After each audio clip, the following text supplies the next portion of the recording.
Just don't have me summarize the last 30 minutes. That's it. You could. For real. Actually, you know what?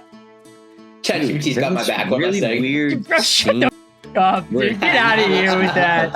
Kissing. Cassie, in case. Yeah, you just won't know. You just don't know. I didn't get around the last 30 minutes of the film. Chandler. Wow. Yeah. Chandler. Yeah. He's A seen lot the movie happened. before. He has. It's okay. Yeah, I've seen it many times. Yeah. And I rehashed it to Zach, and I was. Yeah, Right for the like most right part. before he did his escapade that he's going to tell you about here. He I told me. wasn't gonna say that, but No, tell it. I started recording. We're starting the podcast with that. That's how we're What, opening. bro? No, dude, it was You're so gonna dox perfect. me, bro. No, I hit it, and then you started talking, and I was like, well, that's the opening now. That's how we're opening the podcast. Okay. Yeah, so he basically fully explained to me what happened in the end. The only thing he didn't say was that Hiccup becomes the chief. And then he was like, dude, I don't think I know it enough. I need to look it up. So he went to Google. Chandler, you tell it. It's your story. Yeah. So I just looked up How to Train Your Dragon 2 Spark Notes. Couldn't find anything within the first. I didn't scroll down. I will say I didn't scroll, but like the first 7 that popped up didn't look like what I needed or what I was looking for. So I just went straight to ChatGPT. Proceeded to have like a 3-minute conversation about it telling me that the white alpha killed Drago's alpha Spoiler alert. and bowed down to Toothless. So yeah, I don't know. I was living a lie, I guess. But I had to redo it, and it was right the second time around. Would that have been a better ending? The white one comes back to life. It convinced itself that was true. Like I told it like, this is the worst summary I've ever seen in my life. I've never seen anything more false beforehand. And it was like, you're right. The white elder beast didn't bow down to Toothless after it killed Drago's alpha. Like, okay, that clears it up. No, Sounds true. It's so easy to gaslight that stupid robot. Because it's just taking whatever your response is and then just like making you right, whatever it is. It's just like, oh yeah, you're right. I didn't notice that I was being an idiot. Do you think I ruined the summary for someone else? Like now it's going to summarize the exact same thing or whatever I told it was Maybe, wrong. dude, because it's gonna like scan like transcripts of YouTube This videos feed and and be take like, this and be like, here's some history about this. yeah. Maybe something like that. I don't know. Well, hello everyone. Welcome back to Mediak. I have to apologize right off the bat. Last week I was like, "Oh, Austin's gonna be here," and he's not. That's my fault. He actually came back from his work trip today and is currently sleeping because he basically didn't get any sleep. So I'm sorry about that. And as usual, just stay tuned to the end if you want to see some like movie related news. I honestly don't know how much I have. I don't think it's a whole lot. I know Cassie has something that she wants to talk about. And then obviously other stuff that we've watched since last recording. As usual, Cassie, Chandler, Skylar, your boy Zach right down here. Cassie, take it away. How to Train Your Dragon 2. Yeah. Chandler kind of helped a little bit there. He gave you a bit of the end in a way. Oh my god. All right, so this movie picks up 5 years after the last one, and we get to see all of Berk, and the dragons and the Vikings are living in harmony, and and Hiccup's dad is training him to be the new chief, but he doesn't really care about that, and he's spending most of his time flying around and trying to plot the lands and do all that fun stuff. And when he's out on one of these explorations, he and Astrid get captured, or I don't know if they're captured off rip, but they discover dragon trappers, and they hear of this guy named Drago Bloodfist, and super evil name, by the way. And they learn that he's building an army of dragons and a whole lot of not good stuff, and there's going to be a war. So Hiccup comes back, and he tells his dad this, and his dad is like, we have to shut down Berk. This is not good. Lock everything down. And Hiccup is like, no, like I can convince him. I just have to talk to him. So Hiccup and Toothless leave, and they're trying to find Drago. And instead, they find this other mysterious dragon rider, who, spoiler alert, turns out to be Hiccup's mom. And they go, and she shows him this like dragon sanctuary, and Hiccup is like, oh, this is great. You can come back to the village, and we can all be a happy family. And they're hanging out for a little bit, and then Hiccup's dad shows up, and Hiccup is like, Dad, I have to tell you something. Dad. And Stoic meets his wife again, and he's like, "Oh my god, you can come home with me. This is great."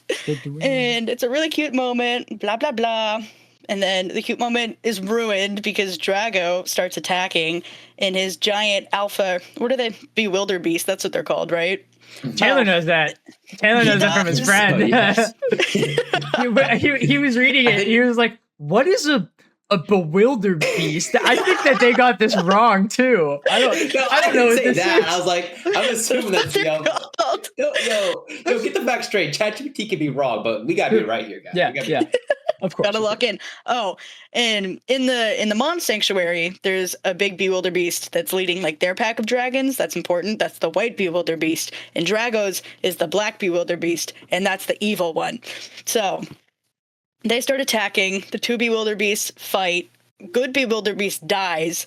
Alpha evil dragon or bewilder beast doesn't sound like a real word. It's weird, yeah. Word anymore. He ends up taking control of all of the dragons, and it's really sad. And spoiler alert, Toothless accidentally kills Stoic, which is Hiccup's dad. Really sad, not good. And Hiccup is heartbroken. He's devastated. He tells Toothless to go away. And so all the other dragons with Drago, that's his name, right? Yeah. They go back to Burke because they want to take over Burke, because that's like the only other threat. And the gang, Hiccup and the gang are like, "Oh no, what do we do? They took all our dragons. How are we going to get home?" And they fly home on the baby dragons. Nice. And they get back to Burke and they fight Drago. Hiccup gets Toothless back with the power of friendship. It's beautiful. And they beat him. The Bewilder Beast goes away. Everyone lives happily. Oh, wait, I forgot something crucial that Chandler knew. So Hiccup, after Stoic dies, is the new chief. And Toothless challenges the Bewilder Beast, and he becomes the alpha of all dragons. And then I think everyone lives happily ever after, right? Basically, Did I miss anything important? I forgot the part in which Hiccup kisses all the dragons. You did miss that. I don't quite recall. Chandler, you're aware that there's no context for that, right? I know you didn't record whatever we were talking about that. You want to elaborate? Maybe we leave it. Do we leave it at that? Zach like low-key convinced me that in the 30 minutes I missed, Hiccup was kissing a lot. He said it was more kissing than he remembered as a childhood. And from the way you said it, it made it seem like it was like not just people, but dragons. So I asked ChatGPT, and ChatGPT laughed at me. He laughed at me. Oh my god! I can't believe I left that out. I'm a fool. Yeah. Never ask me to summarize a movie ever again, guys. That was amazing.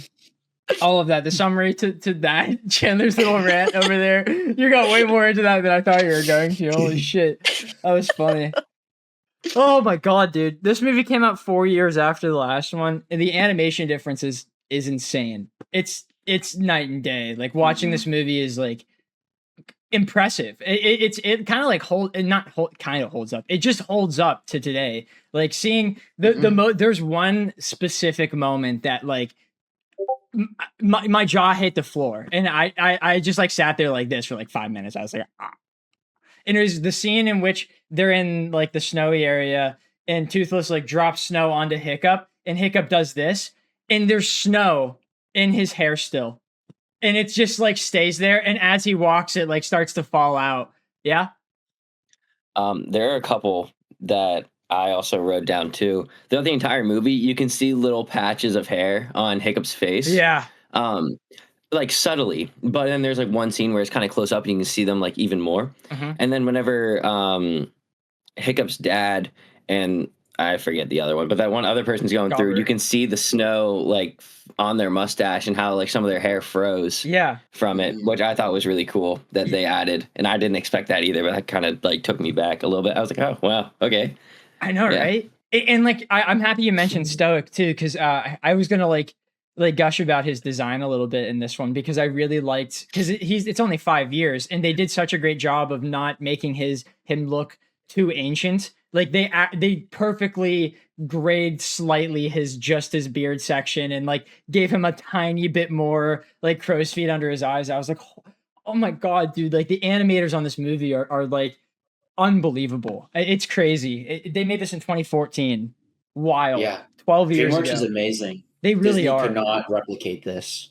I bold statement. This is going to be crazy. I mean, it's different. This is a different statement, not bold, I guess. Because like, Skylar, I'm so sorry. And I mean this in a good way. The art style of Puss in Boots isn't trying to go for like a realistic thing. It's trying to go for this like comic booky like what's sepia tone? Is that the word, right? Like kind of style for it. And like even though you can see like the individual hairs of Puss and stuff like that, like the humans don't look human. I think that like Hiccup and why am I so bad with his name? Stoic, dude. Stoic. Like the entire last podcast, I could not remember that dude's name. But Hiccup and Stoic, they just amazing models. Oh, and Astrid too. Like sometimes we got a close up of her, and you can like see the individual freckles. It's crazy. Hand, yeah. I actually think it's all their designs. All of them look as though they have aged up like exactly 5 years, and it was kind of impressive. They all kind of look like.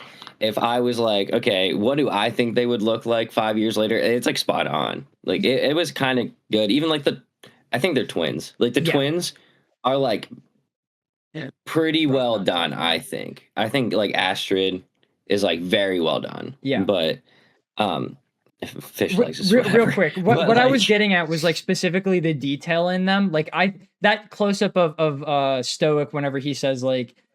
He says my favorite scene in the movie, and like you could see the pores on his skin. I just think that there's like a better detail in that DreamWorks movie than there is in future DreamWorks movies. You know, like you're not seeing that in Puss in Boots: The Last Wish, even though that movie is like perfect. Like think about what's the villain of that movie? Well, the villain, no, like the human one, the John Mulaney one. Oh my gosh! You guys know what I'm talking about, though. You know, like he looks like a cartoon character, and I'm not saying that in a bad way. That's what the movie's going for. I'm just saying, like the amount of detail in a 2014 movie is freaking crazy. It is insane. It blew me away at every aspect of this. It honestly probably made me like distracted from like I probably missed out on things that I probably wouldn't have liked about this movie just because I was so like agape at how amazing the animation was. If that makes sense. Or Jack Horner. Jack Horner. Yeah, I was like, he's the pie guy, you know. Oh yeah. Game of Thrones, guys. Hey Chandler, I know you know that Game of Thrones. It's relevant in this movie. Did you get it? Did you get it? No. Kit Harington. Was it the last 30 minutes? No, it's actually the entire movie. Kit Harington is the dragon trapper man guy. Eret, son of Eret. Yeah, put some respect on his name. Eret, son of Eret. I honestly I didn't know what section of the video to put that in, so I was like, at one point, I'm just gonna randomly yell that and see if anyone gets it. No one got it. It's okay. Right over. It was in the time in which Game of Thrones was like starting and getting big, so they were like, we need to have a Game of Thrones guy in this to bring people into it. So they wrote that character in the movie for that. And then he's not in the third one, right? No, he is in the third one. He is. Yes, I just remembered. Spoilers, bro. I'm sorry. Yeah, I'm sorry. That was my bad. What you got? Wait, Skylar. I have a question for you, and I hope it belongs in this section and not the next section. But we started talking about the people a little bit here. Did your opinions change on any of the side characters other than Hiccup and Toothless? Do you like any of them Astrid more? You like Astrid in this movie? Okay. Yeah, I like Astrid. I still feel as though the others still like don't really mean much. Right. I think Astrid kind of steps up a lot in this. I think she gets like a lot more like leadership moments, like whenever she's like, well, if they're captured, they're not coming back, and what they say doesn't really matter. And I was like, you know what, that's actually a really good point. And so I thought that I really liked Hiccup's mom, actually. Oh, yeah. She's cool. Yeah, I thought she was pretty cool, and even though that was like her introduction, it felt as though I knew her, which was kind of cool. And I was kind of surprised they were able to do that. This felt like a character I knew for a while after like 10 minutes. Yeah. Because she is like legitimately like Hiccup, and I like the subtle foreshadowing of like I'm not like my dad, and I never knew my mom, so who am I like? And then he knows he finds out his mom and he's just like his mom, which was a nice subtle detail, which I enjoyed. But yeah, there's a handful more that I care about. I would still say the majority, probably not, but adding like 3 or 4 is kind of huge to me because that's more than doubling my like last one. So yeah, I would say the extras, is that a thing? Yeah. But like, did they you get like a thumbs up Gobber a for little me. bit more? I like Gobber a lot. You like Gobber's him a little amazing. bit more in this. He's so funny.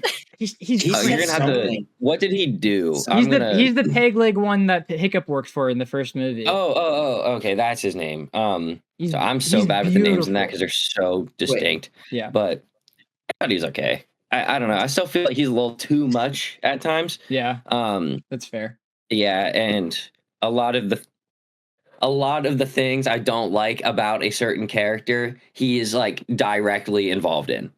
So he kind of gets dragged down from that. Okay. But that's not this section. But occasionally he's not the worst. Again, I like that detail with him, his facial hair in the snow. That's cool. Fair. I that's not an aspect of this character, but yeah.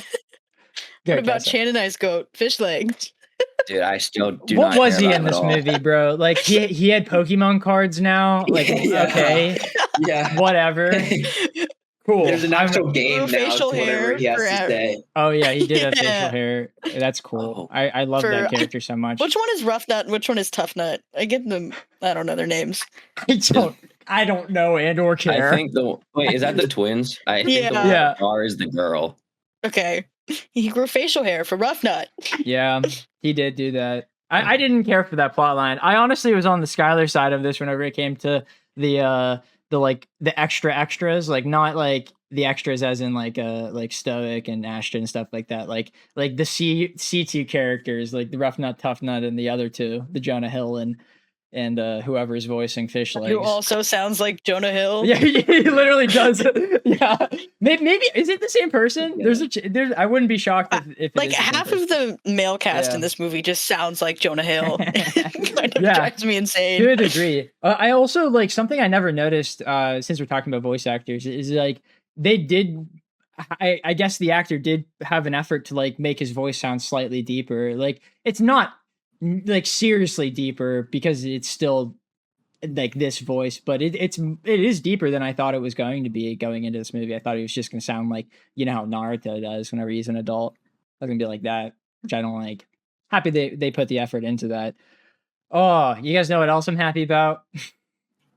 Probably a lot. Someone could guess it. Come on. Yeah. A lot more dragons. Oh yeah, dude. I wrote big letters like 4 minutes into this movie. I just like Vikings a lot. I didn't write like, I wrote love, dude. I love Vikings, dude. Vikings are so sick. And that scene of Hiccup flying at the beginning of the movie, dude, and there's like a shit ton of more dragons. The one that I specifically was like, why didn't we see this one? The one with the giant wings that cuts down trees. That was in the sky in the first 5 minutes of the that was movie. gonna be a dragon that you really liked. Yeah, I was like, they addressed it. They did it. They did that for me. They did that for me, dude. And then like he kept flying around, seeing all the different dragons. Within 10 minutes of the movie, he pulls out a fire sword, dude. I was like, holy shit, this is awesome. This is my thing, huh? He's so advanced. Smart, bro. I agree, but it makes sense with like his like ability as like a person who like fixed up swords and kind of helped create swords, that he'd be able to make himself like a better one. So I also like that too, that like him working there kind of became relevant. Yeah, that and like dragons are essentially the Industrial Revolution, but for these Vikings. Yeah. So they're now able to like they're able to like lift up bigger rocks and build bigger buildings, build like really crazy like the shit that they had to lock down Burke. There's no way they were doing that 5 years ago, you know? There's not a chance of that. So like it makes total sense to me that Hiccup is able to make something so advanced because like maybe he's able to now melt the metal differently because he can get it to a higher temperature because of Toothless or something like that. Like it's such a crazy and fun concept and I love it. That and like there weren't dragons constantly tearing down like Burke. Yeah. Like they're able to actually build and keep. And I thought they did a really good job, like right at the beginning, like showing how Burke had progressed within the last 5 years, like seeing like how the Vikings and the dragons all live together and how it's better for both parties. I was Yeah. like, oh, that's so cool. It was really great. I really love that. Go ahead, Scott. Dude, I'm not gonna lie. So I'm going back to Hiccup and his weapons. I think a huge reason is because now he has dragons as a resource. Yeah. Like, because he was using like The gas. that like smoke Yeah. as like part of it, so that helps light the fire, which is kind of sweet. And then like Dude, the he's spider able. thing he had. Did you see that? That was so cool, dude. Not think Spider. so. I'm sorry. I'm connecting it to Spider-Man and how he can like flip out his web shooters and like replace them. Oh yeah. He just has Oh, yeah. like 20 of those on his belt. He just was like, Yeah. all right, need a new sword. That was so cool. Loved that. Like, I understand that it's not realistic for that, but like, I don't know. It's been 5 years. He's a tinkerer. I like it. It makes me happy. I'm okay with it. So we talked about characters a little bit. I want to elaborate on specifically 2 of them, Hiccup and Astrid.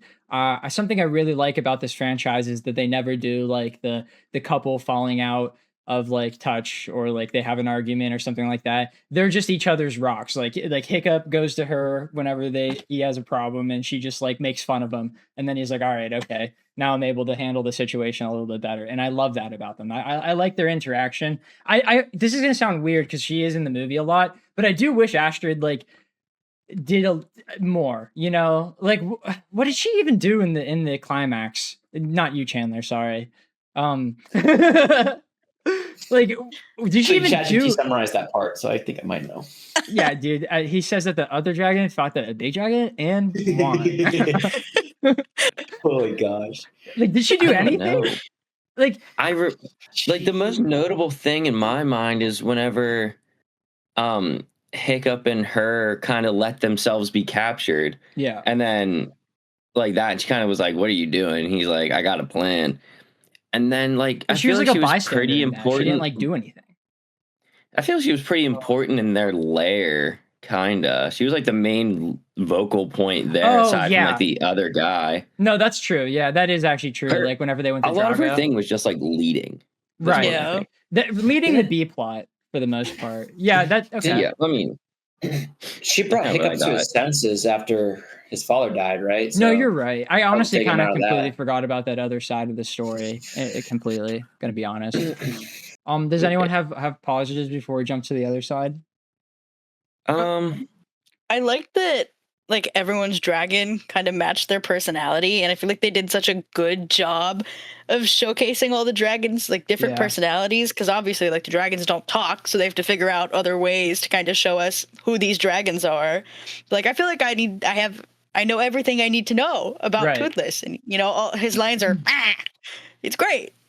And also they had like the people who didn't get dragons in the last movie, they gave them different dragons, you know, like I really liked how we had the rhinoceros one for why this one character, this singular Stoic? character, I cannot remember his stupid name for some reason. Stoic, he just leaves anytime I think of the sentence, I'm like, oh, I'm gonna say this, and then the second I start saying it, right when I get to his name, gone. It's completely gone. I like the rhino dragon for Stoic, and I like the lazy dragon for Gobber. It made me smile.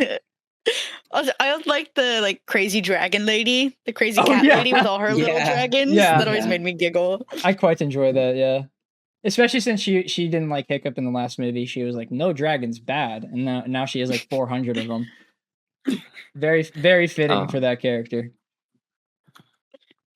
I have a couple others on here, but I I feel do like they too, might be taken later. So I have one that I think you guys don't like, so I think it will be a good transition one. So this story is different. I wrote down that it is a reversal of the first movie, but with a villain. So the first movie was like Hiccup doesn't know what he wants, and he's trying to like figure it out in a world that doesn't accept him. But in this movie, Hiccup knows what he wants, and he's in a world that accepts him, but now he is just given a new role and he has to now like come to terms of it.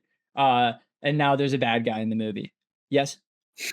I think it's a reversal in another way too. Originally, Hiccup was the one who was the only one who really was like, man, we really need to start like recruiting dragons. And then now we find out there are these people who like Hiccup's mom has been riding dragons forever. Yeah. Well, for a while. and we learn that, and then the main villain has been recruiting dragons for a war. That is so fair. It kind of reverses it in that way too, and brings in a villain, and like you kind of get like this like 3 different ways of people using dragons. Yeah. When in the first movie nobody was using, and they were all like only killed because like on site. The world was too small. Was awesome. You know, like the world was massively expanded from the first one. Go ahead, Chandler. Sorry. I was gonna say, like, you saying that, Sky brought something to mind, but I don't know. It's like kind of a complaint, so I don't know if we're ready to go there just yet. I want to say one thing because of my transition into it. What I was getting with that is I actually quite enjoyed.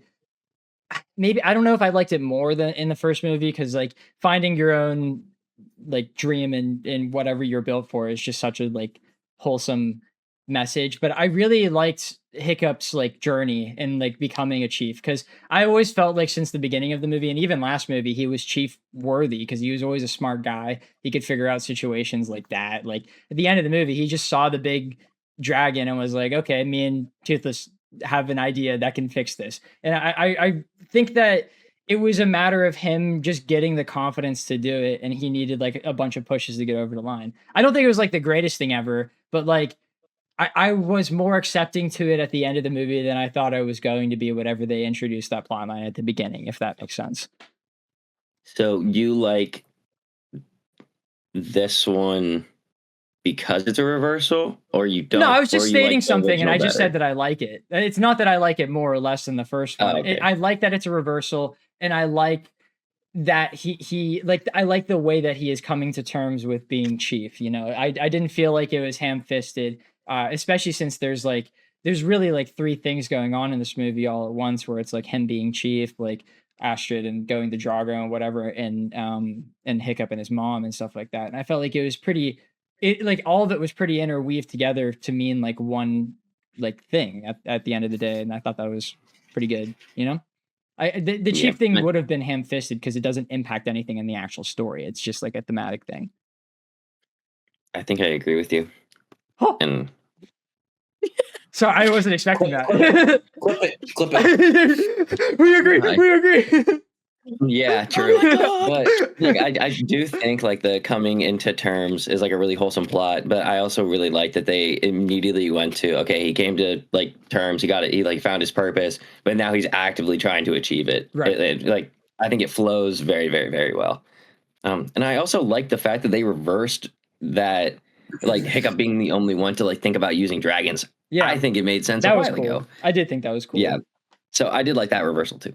That is also a good transition. That's where my complaint is actually. Sadly. I was going to say something related to that. Yeah. Please, no, you go because I'm going to say something stupid and then you could take it away. Okay. Drago Bloodfist. What kind of name is that, bro? Was he born with that? Was he born with Bloodfist? Because like, if you're born with the name Drago Bloodfist, you are destined to do something related to dragons and or war and or bloody fists. Like that's just kind of like what happens with that. Cassie, take it away. Sorry.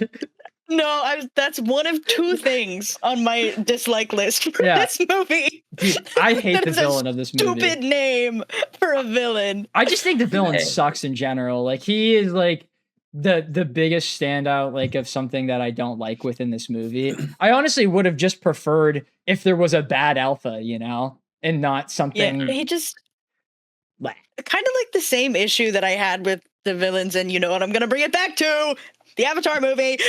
Have to, gotta link it somehow.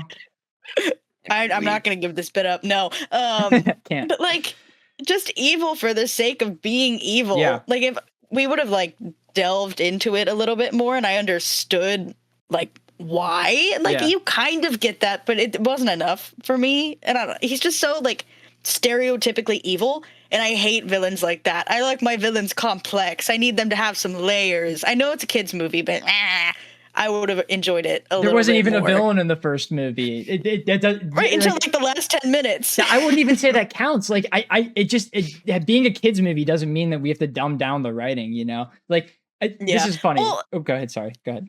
No, you're fine. Like I feel like in some places it does that, but like the emotional parts of the story, like it does not dumb it down at all. And I think we're going to talk about the same favorite scene, so I won't yap too much. But oh my god, like this movie does heavy scenes so well.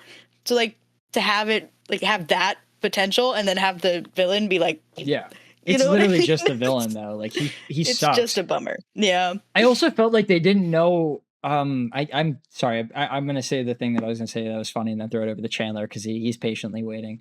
But I just like remember last time I was like I don't understand this note that I have here. I have a note with less context, but I understand it more. It's just a dot that says why. And it's in relation to the bad guy because I just want to know why he's doing it. Because like he's like, oh, I lost my arm as a child. Is that like enough to make you go on like a lifelong rage tirade to take over the entire world using the things that fucking hurt you? That should scar you. Not like exactly. Yeah. It's because his name is Bloodfist. He felt like and Drago. He had to use dragons to make bloody fists.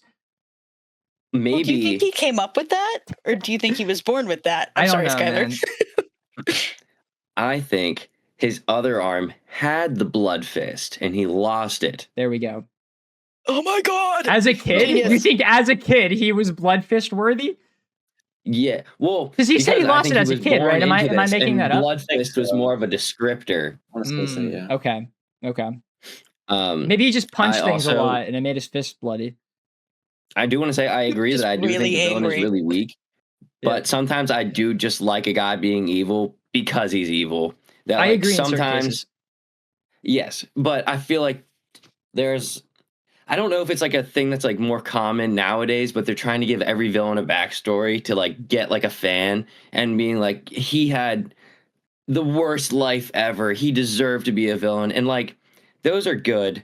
But sometimes I just need a guy who's evil because he's evil and just because he wants to. And like, that's it. I don't want them to be Doflamingo. I just want them to have a reason, you know? Like more than just like, I lost an arm whenever I was a kid, you know? Yeah, but like, I think if they would have either just let that out and just be like, he's just a terrible person, or like, I honestly more to make it if they had like other people that experienced him and was like, no, he just was like born a dickhead and no one wanted to deal with him and that's why he's a bad guy. I would have preferred that more. We only saw events of like the only thing we heard of his backstory or his reasoning was I was a kid and I lost a dragon arm, and then Stoic was like 10 years ago this guy was crazy and he destroyed our thing. Like it just is nothing to me. Like here's a good example that I thought of.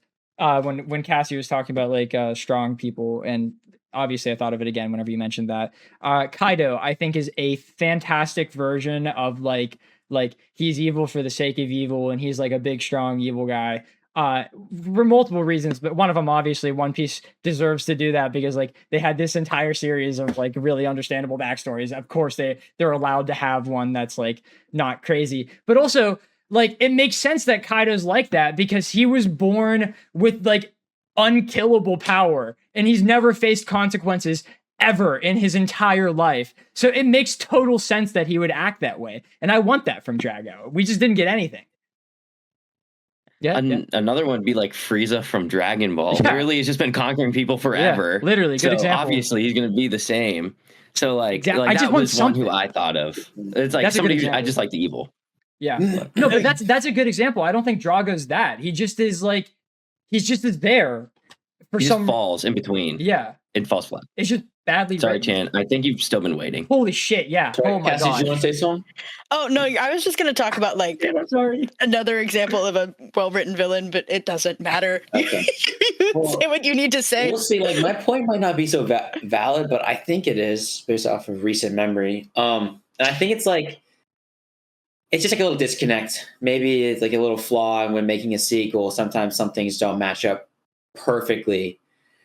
Like, especially when you come up with like some backstory or like a flashback, and it's like, well, we know about that now. Why wouldn't we have known about that in the first movie? And it's just like that, if you can follow along. So in the first movie, just like, let me get this right. Stoic was against Hiccup. Like, he didn't think that dragons could be trained or domesticated. Okay, right? Yeah. okay, I just don't know how that's true because we literally The Drago saw, scene. yeah, when Drago attacked like that clan's meeting or whatever, and Stoic was the only one to survive.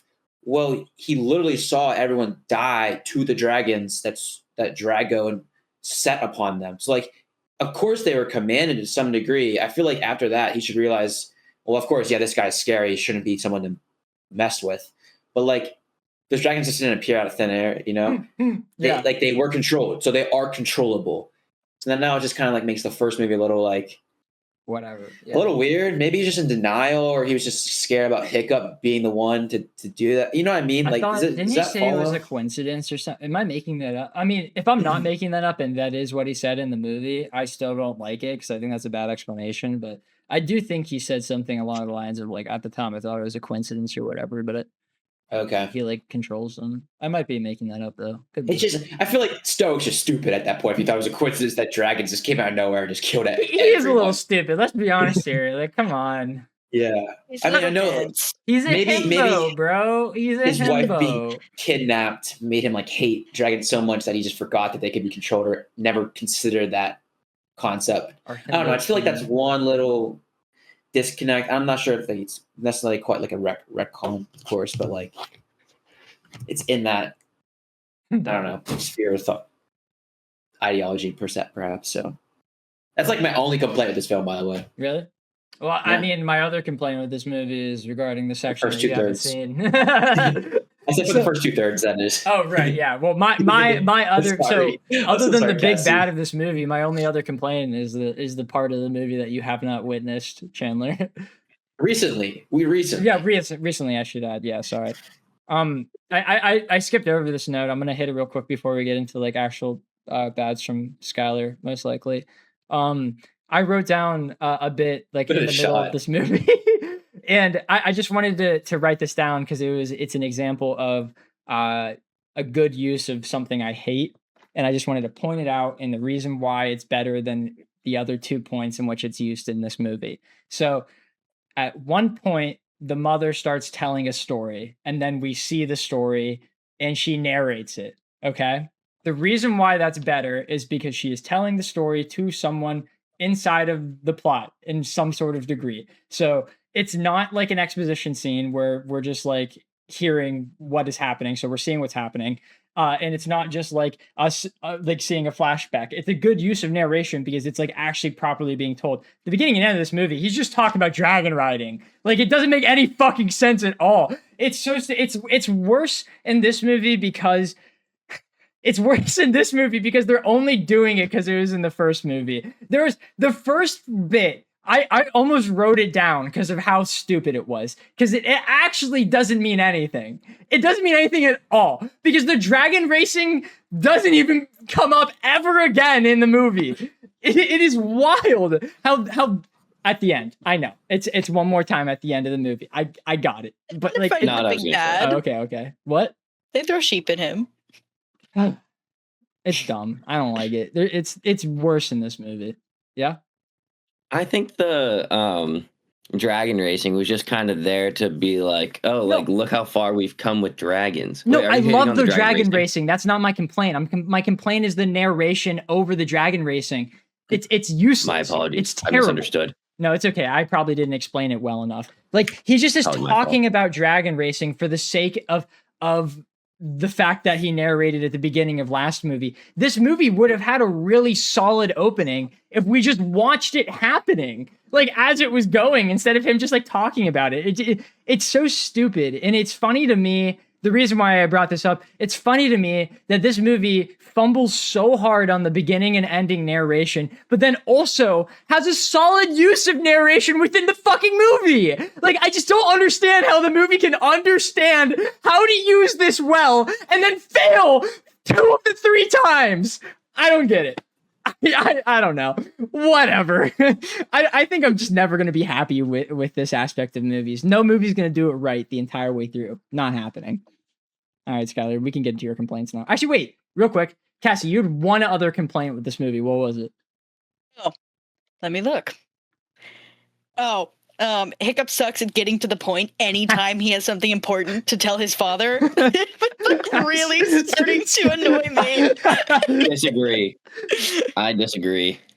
He doesn't his dad doesn't listen.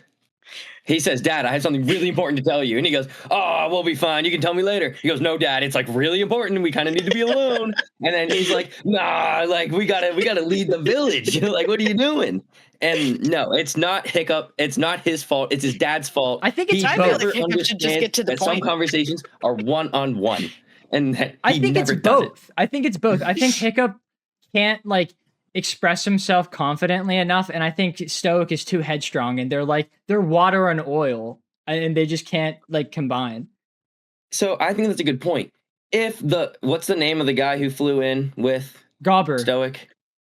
If he didn't say word for word the same thing as Hiccup one time, and then his Stoic go, yeah, what is it? And he goes, your wife. He's like, I think you might want to see this. And then he looks immediately. It's different like, because Gobber's... He's like, you got to know something. That's a little different because Gobber's the silly, goofy guy, and Gobber was out in front, saw the wife, and looked at him and was like, I can't deal with this. And I think at that moment, he just is like, it's like if you and me, if I looked at you and I gave you a serious face without saying anything, you would know that something's up. You know, they're besties. Yes. But at you the should be same honored time, I called you my bestie. I'm upset. Yeah, I am. I'm going to be honest, but I'm still debating this point. Okay. But because the scene you're talking about, they're trying to leave as quickly as possible because Stoic wants him out. So I feel like your argument for that scene specifically doesn't matter. Especially since it's a matter of safety, and Hiccup ends up being wrong. Like Hiccup is like, oh, I want to talk to him and save everything. And Stoic's like, no, we need to go. We need to go now. I think it's completely understandable that he's like, hey, dude, we got to get out of here. Because he thinks his wife is dead. Like, there's the only news that could possibly make him want to wait longer for Drago is for his wife to be alive. And that's that news. He just didn't think that was going to be it. Okay. Your son is in this new land, and he goes, Dad, wait, there's something you have to see. And he goes, nah. I mean, no, just no. And he's like, I think his son, who he's training to be the leader of the village, would understand the severity of a situation. And despite him wanting to talk to Drago, you know Drago is more than likely not there because Hiccup is unharmed in a land filled with dragons. Yes. New dragons. But the worry wasn't that Drago was there, it was that Drago was on the way. And also, like, Hiccup very clearly showed that he's not there yet at the beginning of the movie whenever he ran away and didn't do chiefly stuff. So I think that's understandable that Stoic would be like, hey, dude, you didn't listen before. You're not going to listen right now. We need to get back to safety. But wasn't a huge thing in the last one that they can finally talk as of experience. So I feel like they're more equal on this one. For the most part, but whenever it comes to Chief and stuff, like his dad is more experienced. Was it a good idea for Hiccup to run away and try to talk to Drago? I mean, no. But yes, exactly. Well, we know just because we know he was going to doesn't mean it was a good Chief decision. I wasn't saying it was a good Chief decision. Well, yeah, but that's what we're arguing about. No, I'm arguing the fact that his father still does not listen to only him. I think only him. It's different in this situation because they're literally making choices that are life dependent in this one. Okay, then what about the one in the beginning of the movie whenever he's going to tell him about the writers and he goes, nah, like we got to do Chief stuff right now. I don't know. Like you probably like, I don't care what you saw. You got to do Chief stuff right now. Okay, that one is fair, but I won't give you the other Chief stuff. He did lock in though when he heard Drago. Yeah. Yeah, exactly. Wait, I guess that does show that he's listening to Hiccup. He just doesn't care. He doesn't care. He has selective hearing. Yeah, he does have select. Yeah, no, dude, he is hearing. He has all of the hearing. He just has selective actions. He only cares if like certain words, like you're saying, like certain words pop, but like it only matters with him. It's only with him. He listens to everybody else like the full way through. At least the one other guy.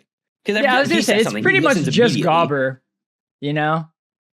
Yeah, well, that's the main guy I was talking about. The silly, goofy guy, he takes completely serious. I mean, I take you seriously. No, you don't. Not all the time. Bro. But sorry, I thought that yeah, was really funny. I could still not like- say that. that's still the only complaint I have with this dad is No, that that's after so long it took them to like bond and finally understand. I don't know if I can say understand each other, but understand each other. He still doesn't listen. Yeah, He still doesn't listen. and now he's the dead, entire- so he'll never listen. Well, Sky, I was gonna Yeah, ask. which I actually thought was a good moment, and I think that I kind of don't redeemed him a little bit. actually. I don't think that's a good moment Oh. because Hiccup he starts becoming dumb in that scene. He becomes really stupid. Drago's like, I can control dragons. I'm gonna control your dragon, and then he controls the dragon. And Hiccup's like, what? No, don't. Hey, dude. What is happening here? What is I happening? feel like the counterpoint could be he's never seen that before. He doubted him, thought the enemy guy was bluffing. The second the eyes shorten on Toothless and he locks, the guy is a master of dragons. He knows what You can see that. Come on, you can see that. Okay, you're not going to notice somebody's eyes narrowing. Dude, I noticed it with my that's cat. real. She's standing all the way in my living room. I'm in the kitchen. I grab her mouse. I go, her eyes fucking locked, dude. She's like, I'm ready. How many times do you see that though? Versus, did you know it the first time? Well, also it's different because Toothless is a massive creature. Hiccup's like right there. The eyes are pretty big, dude. But he's never seen it narrow before, so he'd have Definitely no idea has that seen. He means saw that. it narrow in the first movie. Whenever it was getting Well, angry then that at was him. whenever he was on his side. No, it was whenever Oh, it was whenever you're angry talking at about, him like, at the before. beginning. Yeah. Yeah, he was still like. And feral. every dragon in the history before, whenever they were angry, whenever they were attacking, they had narrow eyes. The only time they ever went big was whenever Hiccup first was nice to them. He knows what an angry dragon looks like. That dragon was not looking good at him. Toothless has never done this to him before. He's And probably Drago denial. literally was like, I'm gonna control your dragon, bro. And then Toothless starts like attacking him. And then he goes, dude, what's happening? No, stop it. I was like, whatever. I do like To be that. fair, I think Go ahead, sorry.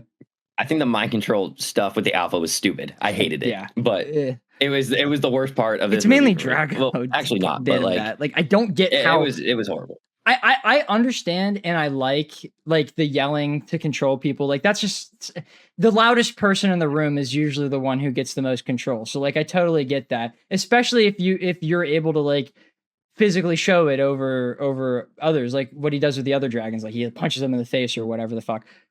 I don't understand how he can control the alpha. Like that just makes absolutely zero sense to me, especially since it's underwater. Like how can it hear your yelling, man? Like and like why does it care? Like what can you do to it, dude? Like I know you're a little loud, but it's louder. Like I don't know.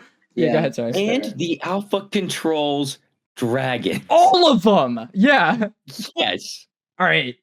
I think it's time, guys. Do still I got a want couple. to? Actually, no, I'm gonna save it. I'm saving it.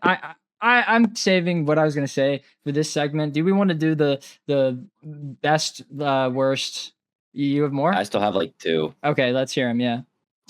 I think what did we decide the one girl twin's name was? Rough nut. Rough nut. I think her talking to the other guy from another village was gross every single time. I did not like it at Kind of all. harassed him. I thought one Yes. of them. She was objectifying. Yes. That's true, but one of them might be a moment that I'm gonna be talking about. Oh. I might know which But, one. okay, well, I'll leave it at that. But I don't know. I did I not think mine's the like dumbest it. one. It made me laugh. Okay. Oh, maybe that was it. Maybe it was just that part. But yeah, because a lot of this is just I'm still mad the dad is not listening. We went through all of that for him to still Hey, not be hey, listening. on the Has bright your side, opinion Scott- of him changed, Scott? No. From the first movie. Roughly. It has to change, bro. He's different. He's dead. Yeah, Chan, he's so different. He didn't listen to the first movie. He still didn't listen to the second. He's in the bottom of the Yeah, ocean So now. different. Skylar, on the But- bright side, I have a feeling that your opinion It's on the likable. dad in the third movie will change. You might be right. I just won't have one. Right. Usually when people pass tend to remember the good things and not the bad things. Well, Unless That's not true. Like Drago. I like one note that I wrote down was that Stoic is like a million times better husband than he is father. Yeah. Million times. Oh yeah. And then he did like the sacrifice, and I was like, okay, maybe not a million, but like, dude, it was night and day. I was leaving it at that. But yeah, I'm ready to get into the other ones now. Do you want to kick it off, Zach, since you have? Okay, I guess I was gonna throw it over to you, but I'll go really quickly. The only scene that I like, this movie did have funny moments, but there's like one bit that like made me chuckle, and it was the first objectifying moment in the movie whenever they did the focus zoom in on his arm, and he went, and it just like shook it. I was like, this is ridiculous.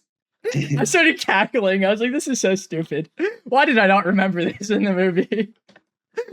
And that was the only one of those that I laughed at, but I laughed at it pretty hard, so I had to obviously talk about it. I'm sorry, Skylar. Really not okay. What's my least favorite scene in this movie? I have one. I fight Pretty between clear cut. What? I have a very definitive one. Yeah, was it the Super Saiyan transformation? That's up there for me. I remember I was telling Chandler about that. Like, I remember there being like some build up for that transformation in this movie, and not just like it happening at one point, you know. Just him becoming the alpha and getting the blue powers.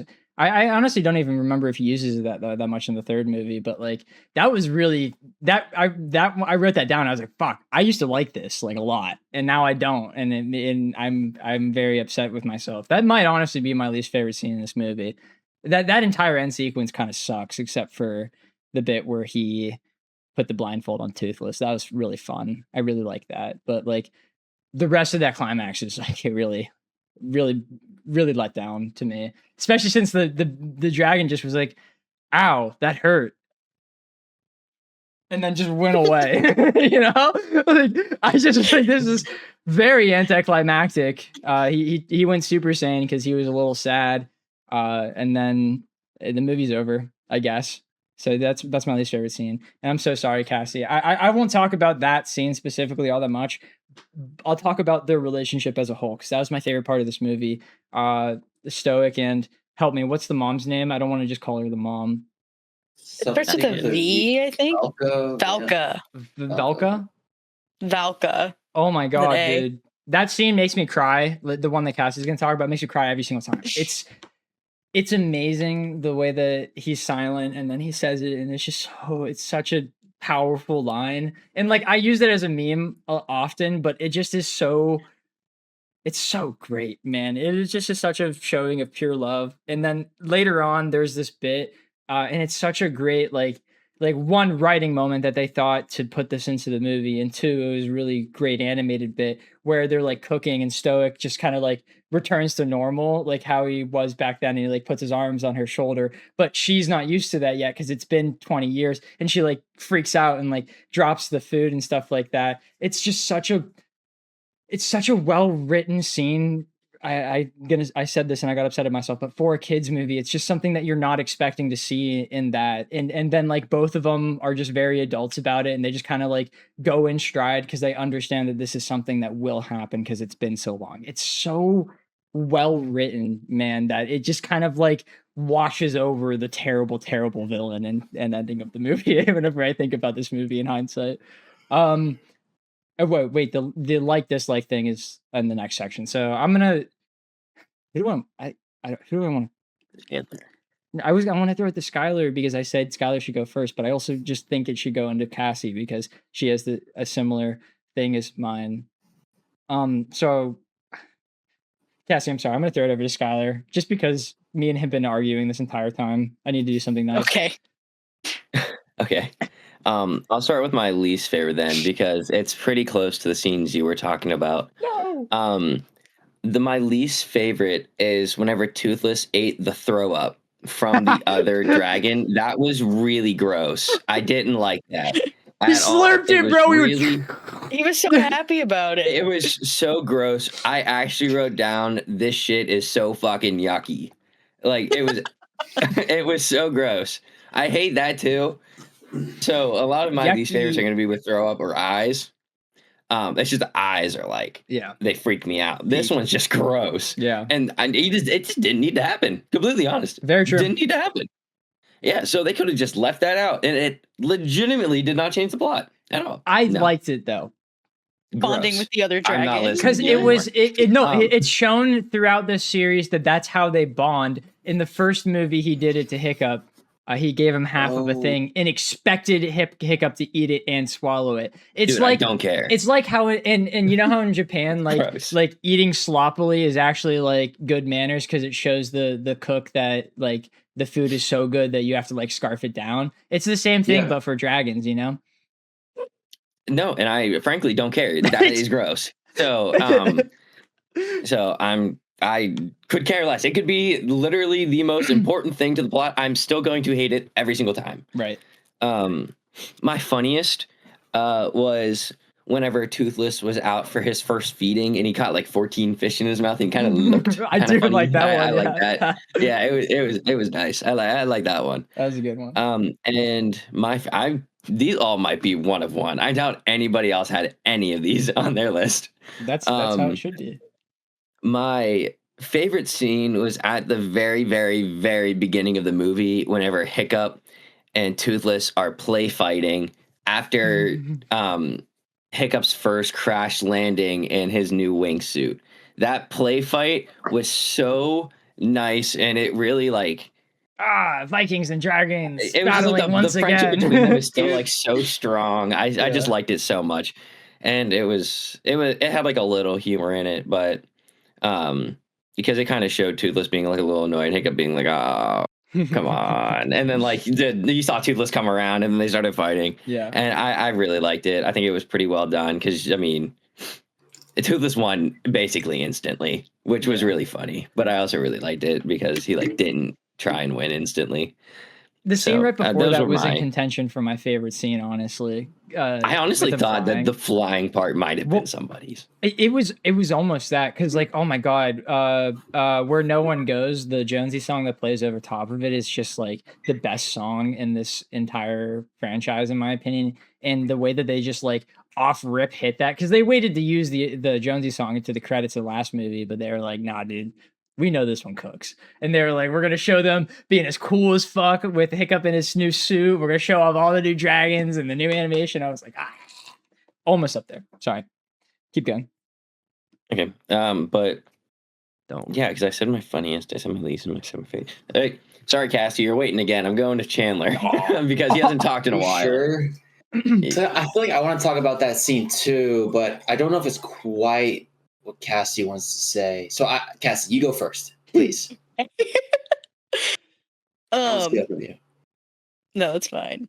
So, my least favorite, anytime Drago would wave his stupid stick around and go, I don't know why. I just got really bad secondhand embarrassment from that. I was like, what are you doing? Stop. It's the yell, you know? I think if they did like a better yell, it would be slightly better. I think you're right. Maybe, and then I don't know. It was just hard to watch for whatever reason. It was like, that's not all that intimidating. I don't know. I didn't like that. My funniest. What?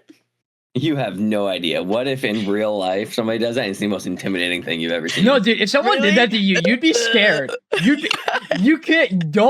would be lying. If a man the size of Drago Bloodfist came up to you with the stick, it would that would scare you, okay? That would scare you. I would be confused. I don't know. I mean, what's his name? Drago Bloodfist? Yes, like, he would go. As he's walking up, he goes, my name is Drago Bloodfist. That's the first thing he does. You would run away. Concerned. You would run. Yeah, okay. I wouldn't stay in that situation. For sure would not stay. How did I go on that? I'm sorry. No, it's okay. That'll be a good clip. I guess, yeah. My funniest scene, nothing really like stuck out to me as like haha super funny, but I really like anytime that Hiccup and Toothless get into like a fake little argument and Toothless mocks him and goes or like or Toothless laughs. Those are my I think that's funny. Okay, it's time to talk about my favorite scene in the whole movie. So good. Honestly, I think I like franchise. this moment better than like anything from the first movie. I Like, thought you were gonna it's say just- Avatar. Holy shit! That would have been so funny. I have to chill out on the Avatar slander a little bit. I'm taking the bit too far, but it is true. No, It is true. dude, the way that this scene was written is so perfect because, like,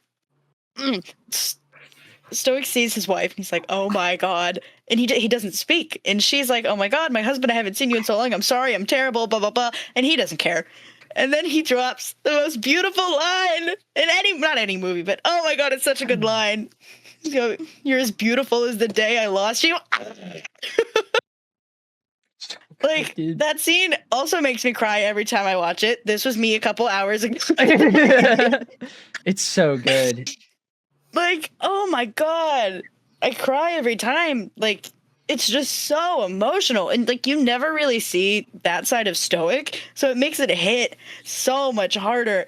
And then when he starts singing, oh my god, like, usually I hate when people start singing out of nowhere, but this was beautiful. It was just so tender and emotional. And then like the more they get into it, the song gets more upbeat, and you can tell like they're getting close again, and it's like the day they met and blah blah blah. Oh my god, it's so good. And then I was kind of annoyed that Gobber ruined the moment a little bit. Yeah, It's like, me I too. know that's in character because he's a little goofball, but I don't know, that bothered me just a little bit. But oh well, it's fine. There's just something about that scene. Like, it's perfect. It's so good. But yeah, okay, Chandler, now you can speak. Okay. I'm sorry. No. So that is actually like you didn't say the one thing that I'm glad I didn't say because I didn't want to necessarily take it away, but it does have to do with like that rekindling moment whenever they're like singing and the nerves are starting to go away and she's starting to like get back into like the whole swing of things and the relationship that they once had. But more importantly, I liked Hiccup's reaction the most because he had never seen this side of his dead father before. He was a baby or an infant when it last happened. And you could just see, like, I can't remember if they like panned to him multiple times, but his facial reaction just kept changing. And like, he was just in awe of like the beautiful thing he was witnessing. And the idea that he has a family, like a connected, complete family now. It was just something really special to see just from his own perspective. Can't imagine what he was thinking. But yeah, everything you just said, Cassie, I'm not going to rehash it. But like that plus what Hiccup had, his reaction, I really liked that a lot. Dislike, I'm just going to go back to the little gripe I said earlier about Stoic just being like stubborn, I guess, and or idiotic and not realizing that like those dragons were being controlled and that he was giving Hiccup a hard time in the first movie. It just, I mean, it's hard to make a second film without something that doesn't quite follow up properly or connect. I think they did a really good job showing Drago. It was weird too. I must say, I hate to bring up things. It's like a conclusion is not where you bring up things. It's what my middle school literature teacher told me, and I keep that close. But I'm going to do that right now. Forgot to say this earlier. They were like painting Drago as like this ominous guy who like, was clouded by his cloak and you didn't know who is this. And then all of a sudden he's just there. And it really didn't like lead up to it much. He just happens to be at his base doing his own thing. I don't know. Almost like that though. I almost did because I love the concept of because you guys know Avatar, the not the blue people Avatar. The funny thing is, the reason I laughed is because I didn't do that on purpose. you know, the bending avatar. Ozai is The not good one, yeah. Yeah, Ozai's not shown for 2 whole seasons. He's just talked about. Like, I really like the idea of a really intimidating villain that is the crux of an entire plot. However, you don't really see him all that much. Like, I really love that. It was really not this movie. Not in this one. Not so whatsoever. No. I mean, it's fine with showing him, but maybe still make him a little bit more ominous. Like, don't. He's just standing there I on don't a know. boat. Yeah. Not even a dragon next to it. He punched a No, his dragon face in the instantly. following scene, you know? It wasn't like, I don't know, maybe it wasn't like his back was turned to us and it was like really slow and he turned around and showed his face. It was just there. Yeah. Yeah. Anywho, funniest is Gobber, more like Goober. He said something like they're. I really like that. What was it? They were. I'm not sure if they were beefing before. I can't remember. Like whenever they Volga and Stark were getting back together. I can't remember what quite transpired, but he says something like, "This is why I never married." Well, and one other reason. What other reason is that, Gobber? Well, they actually talked about it. In the last 30 minutes? No. Sorry. Not I they. missed it. I should have said they as in the writers of the movie. He's in the dudes. It's not canon? No, it's canon. I mean, they said it's canon. They said that's the reason. But it's not in the film? Yeah. Well, anyways, I thought it was funny. I just thought the line delivery was funny. They just were like, it's not necessary to add into it. We just wanted to add that as like a little joke. Yeah. It was funny. Joke was funny. Yeah. I thought it was because he was ugly. Oh. Yeah, That's just mean, bro. Too, right? That's just mean. I thought that's what he was saying. He's like, I'm not a good looking guy. Look at me. Got a peg leg. No, Gobber's a guy with some self-confidence. Come on, man, dude. He knows his Unlike worth. fish legs. Fish Well, legs yeah, does not know that's- his song. I Just did. catching strays. All right, Chandler, keep going. Tell us if you liked it. Tell us your little summary, and then very- give us the number. Very much so like this. I am regretful with the first movie not giving it a 10. And I knew that instantly when I said that, Cassie. I know. But I'll be cautious because I couldn't remember if I quite liked this one a little bit more or not. But this is still really good, and I don't really have much to complain about. But nothing can beat the first movie of like trilogies. I have to say, it's unless it's Kung Fu Panda 2. Yeah, true. So exception. Even though last video I said Kung Fu Panda's a 10. That's a 9.5. Kung Fu Panda's 2 to 10. Yeah. Sorry. Yeah, I don't know. I love the beginning of this movie again. Not necessarily like the game they were playing, but just the flying scene. Like that's what I like. My favorite part about the first movie was I just love the flying and how mechanically advanced Hiccup is. Like he's just a genius, and I think it's super cool. I love his flying suit, like you were describing earlier, Zach. Just like the actual function of like the coil and winding it up. It just looks so exhilarating. I so wish I was in Hiccup's position. Not necessarily like missing that foot, like that isn't fun, but flying on dragons and being able to fly yourself, that sounds like a blast. Yeah, Drago's like there's a lot to be desired, I guess you could argue, but I as a kid, I thought like, oh, big bad, he's very scary, and I still kind of got that vibe. So I didn't mind him so much. I like the alphas. I thought they were sick. Just all the dragons were so cool. They addressed a lot of what you were super curious about in the first film. You even saw those underwater dragons, kind of, a little bit. And the part whenever the alpha spits up all the fish and it's like a feeding frenzy, that was really fun. It's just so beautiful, like you were saying earlier, Zach. Like it's for 4 years or 5 years afterwards. It is impressive, and DreamWorks is just the go. They seriously are just amazing. For that and many other reasons, this is gonna get like a 9 from me. Fair.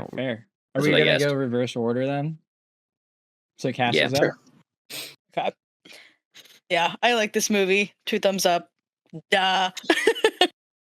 I feel like this is one of the rare cases where like I enjoyed the sequel as much as I enjoyed the first one.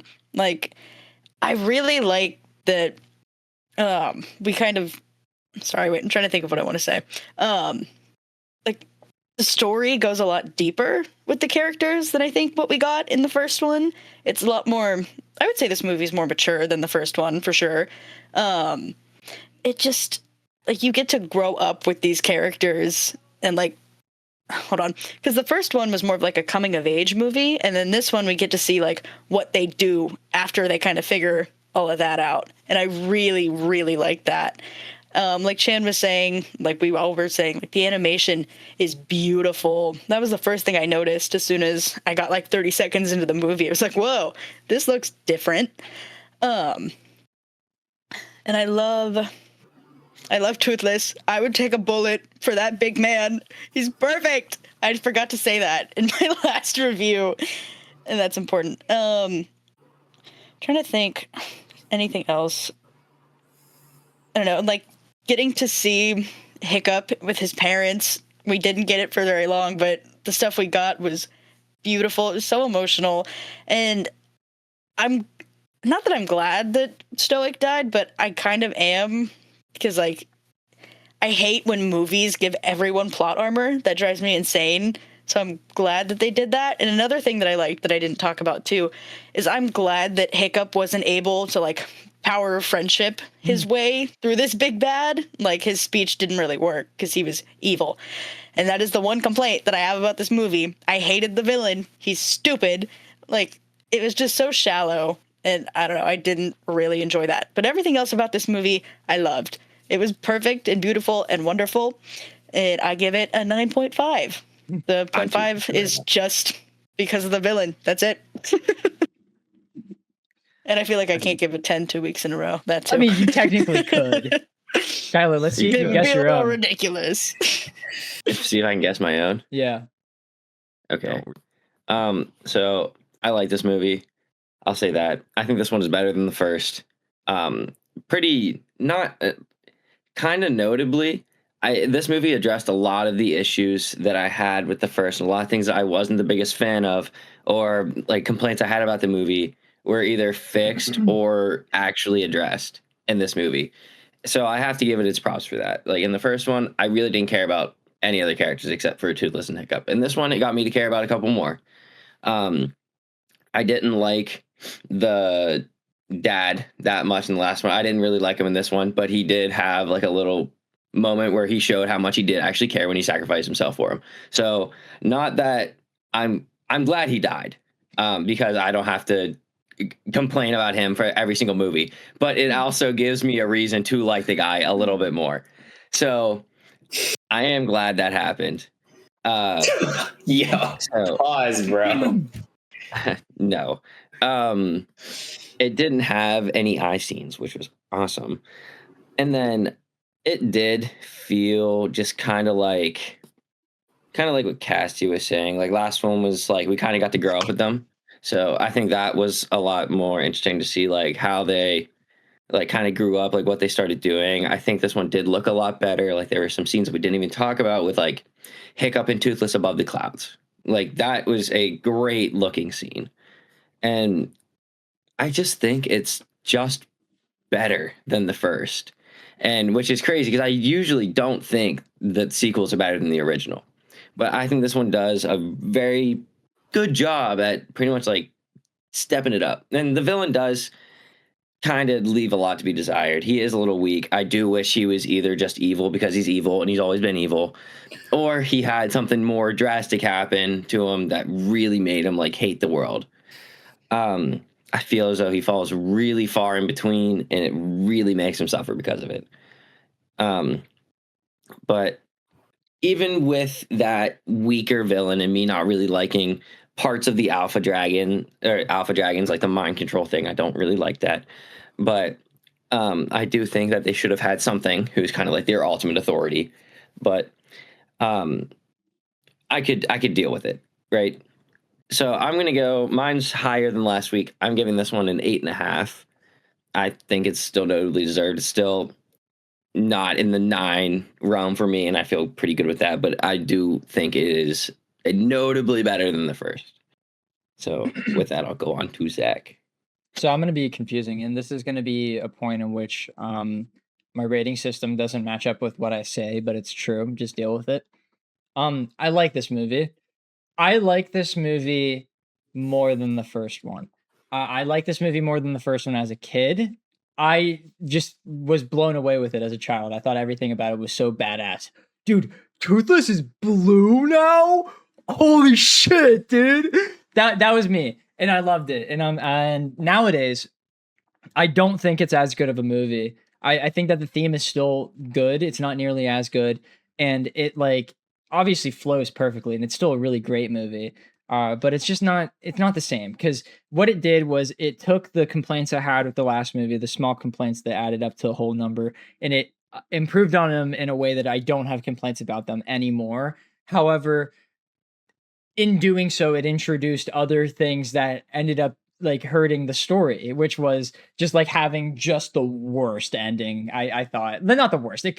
There's way worse endings than this, but with the villain that they had and the basically perfect movie that they had previously, it just was so underwhelming and felt like a nothing burger. Whenever I like turned it off, I was like, man, I feel like there still should have been something else at the end there.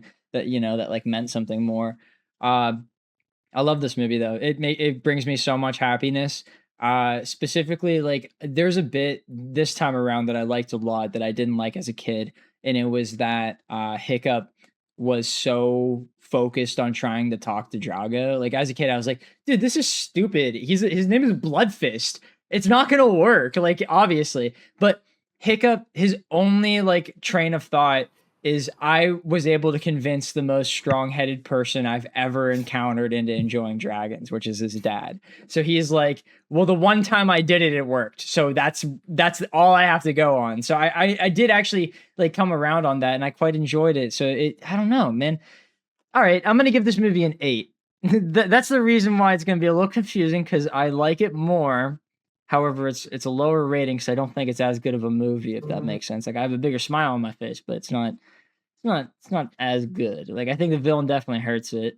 It needed a villain. I think that the next logical step in this franchise was to have a villain in the movie, but either write him better or like what Skylar said, like just make him a bad dude, like trying to make it his backstory dragon related, just dug a pit in like enjoyment because like if he doesn't like dragons, why is he controlling them?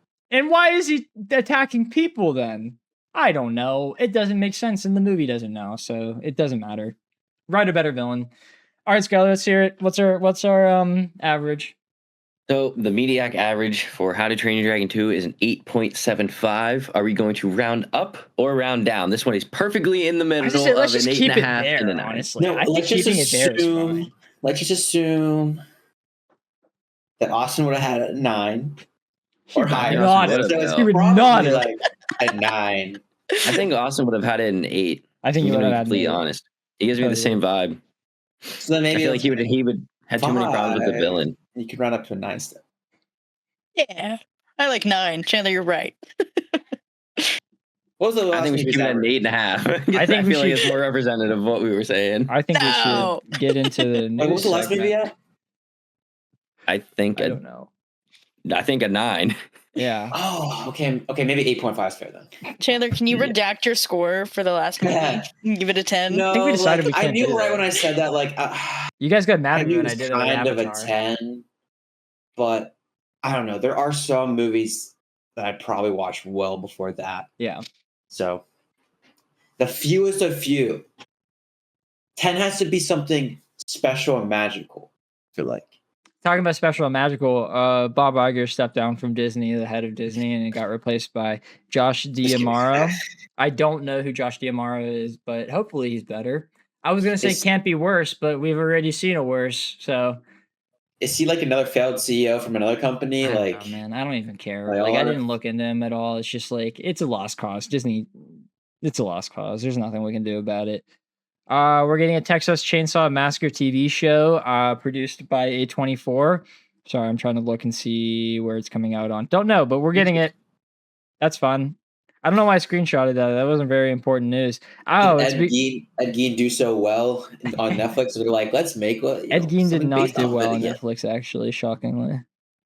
Actually, not shockingly. It got reviewed poorly, but I mean, it did fine enough. It didn't do as good as the first Monster season, which makes sense because like a lot of shit came out about that after it got popular. That was like none of the victims were asked if they could have their like sons, like their dead sons, like likeness in the TV show or something like that, which rubbed people the wrong way, which makes sense. I feel. Well, that happened too with Jeffrey Dahmer.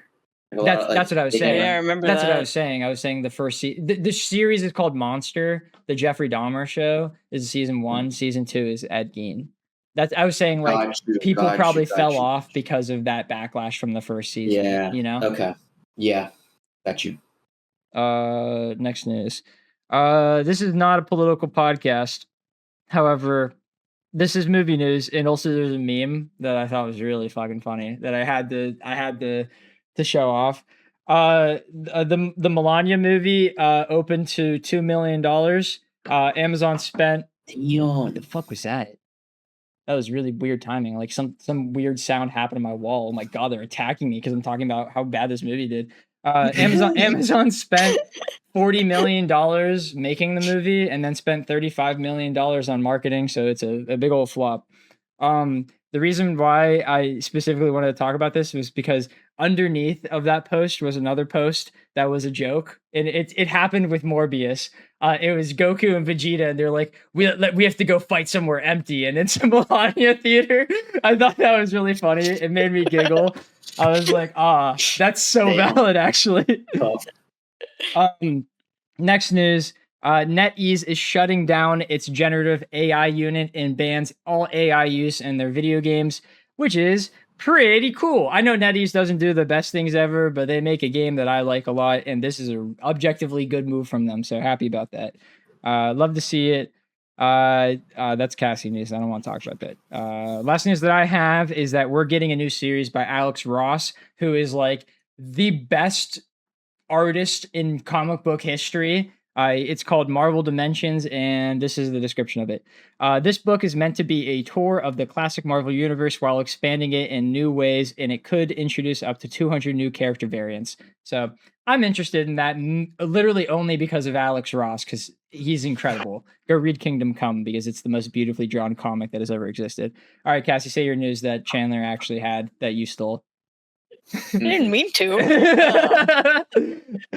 No, they're making a Baldur's Gate show, and it's going to take place after the epilogue. And what's his last name? Mazin. Yeah. Craig Mazin is going to be the showrunner. And the only show I've watched that he did was The Last of Us. Season 1 was good. Season 2 was a steaming hot pile of garbage. I did not watch so season 2. We'll see. Don't. It's bad. I would like to say something regarding this information. I haven't played Baldur's Gate. I haven't watched season 2 of Last of Us. However, this information infuriated me because I screenshotted it because even if you guys didn't want to talk about it, I want to talk about this because of how stupid it was. Everything had a picture of Bella Ramsey in it regarding Baldur's Gate TV show with Craig Mazin. Who casted her? She's not in it. The only reason why everyone and their fucking mom who's reporting on this has her in it is because people don't like it, and she's tangentially connected to the guy who's directing the new TV show. It is the dumbest form of rage bait I've ever seen in anything ever. And I've seen a lot of stupid shit, but this one pissed me off. I was like, I'm not even reading this article. That's how dumb it is. I feel like the rage bait is somehow also working in other ways. But like, I'm not reading it. Like, I saw it and I was like, I hate this business now. I'm no longer going to be reading their shit. I actually unfollowed Screen Thrill, the one that you sent, because I was like, that's so stupid. I know that's not like the biggest thing ever. Oh no, Screen Thrill, they lost a follower. Holy shit, dude. their company's going out there because Zach no longer follows them. But like, I don't know. I could find maybe news elsewhere. All the comments on the video I saw were like, oh, Bella Ramsey has been cast as Shadowheart. Bella Ramsey has been cast as Lae'zel. Bella Ramsey has been cast as Karlach. It's like, guys, relax. Why would you think that? There are thousands of directors who, like, What is the indication that he's going to cast her? I hate the internet. They're so stupid. I don't what like especially irks me about this is Baldur's Gate is a game that has so many different endings. So like in this TV show, they're gonna have to make certain things canon, and that's gonna suck. What if they blow Gale up? That's not really a spoiler. What if they blow up Gale? That's the Fallout that is something thing. you can do in the game. That's the Fallout thing, you know? Because Yeah, people were like, it's a role-playing game. I don't want any of the endings to be confirmed. And then the TV show confirmed like 7 endings. 7 different endings. It was like, oh, Like, that this is just sucks. Yeah. Well, I don't know what they're gonna do. Like, are they gonna include like the player character? Is it just gonna be like the side characters? I don't know. I guess we'll see. I don't have high hopes for it. Yeah. I don't think you should. Video game properties don't tend to be good. No, Sorry to especially break because it to you. Larian isn't doing anything with it. Until Dawn is crazy. Oh, and the reason Yeah, why it's Until Dawn vibes. Yeah, The- exactly. the head of I mixed it up because their names are so similar. Rocksteady. Is Rocksteady the people that made Last of Us, or did they make GTA? Rockstar I made. thought Rockstar made GTA. Okay. Yeah. Rocksteady, I think, is the video game company that made Last of Us. The producer of Last of Us, he was heavily involved in season 1 of the TV show and was not heavily involved in season 2 of the TV show because he was like, I stopped working on video games basically altogether so I could do that, and I don't want to do that anymore. You talking about the who made the game Last of Yeah. Us? I think that might have been like, isn't that Naughty Dog? Am I stupid? It is Naughty Dog. What's Rocksteady? Who did they? What did they do? God, my brain is so weird. You're tired, bro. Don't worry. I feel like we could definitely. I mean, hear it I am towards the end. technically. I would be. Yesterday, I was asleep by right now, but that doesn't matter. It's okay. I'm not tired because I expected to be up this late. We're turning him to the dark side, Cassie. I wake up at 5 a.m, Chandler. Every podcast, we inch closer and closer. I actually had one piece of news real quick. Yeah. And Zach and I already talked about it. They finally released a trailer for Hunter's Gathering, like the new Horizon video game. Happy it's been in birthday, production God. for forever. And I think they canceled the mobile version. I think this is the PlayStation version, Zach. I'm almost positive it is, but I think it is It is on PlayStation. I did find that, but I do think there is another game in the works. But it's because an maybe there's a MMO. mobile one. No, it's not No. mobile. It's Oh. I think it's PC focused. Okay, It's an MMO. You know, like, can you remind me what that stands for again? I don't know, like basically a live service game where like the story keeps updating as it goes. It's like Fortnite, but it's a story game, and instead of new seasons, you get expansions to the story. Okay, you know what? I was gonna add to that, but like, I am not certain I know what I'm about to talk about, so I'm just gonna leave it at that. I did vague research. I might be think you are right wrong, about bro. something. You're in this no, I franchise saw more than me. something.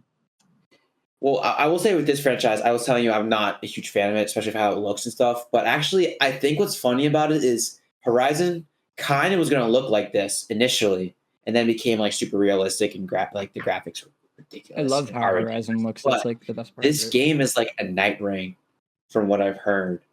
I wish it didn't look so and it's- shitty though.